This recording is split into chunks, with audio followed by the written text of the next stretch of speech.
2024 ఎన్నికల ఫలితాల తర్వాత వైఎస్ఆర్ కాంగ్రెస్ పార్టీ పరిస్థితి భిన్నంగా మారుతున్నటువంటి పరిస్థితి. వరుస పెట్టి మాజీ ఎమ్మెల్యేలంతా కూడా పార్టీని వీడుతున్నటువంటి పరిస్థితి. ఇప్పటికే చాలామంది పార్టీని వీడి టీడీపీలో కొంతమంది, జనసేనలో కొంతమంది చేరుతూ ఉన్నారు.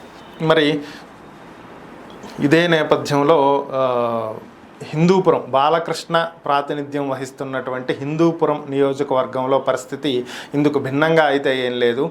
హిందూపురం మున్సిపల్ కార్పొరేషన్ ఇప్పటి వరకు కూడా వైఎస్ఆర్ కాంగ్రెస్ పార్టీ అధీనంలోనే ఉంది.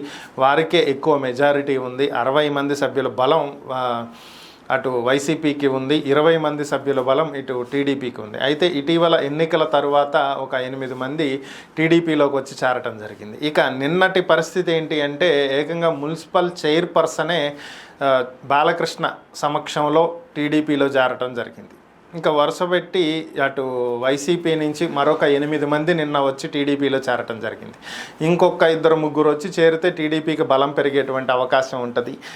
భవిష్యత్ రోజుల్లో దాదాపు ఇంకొక 5-6 మంది కూడా వైసీపీని వీడి టీడీపీలో చేరబోతున్నారు అనేది ఒక సమాచారం.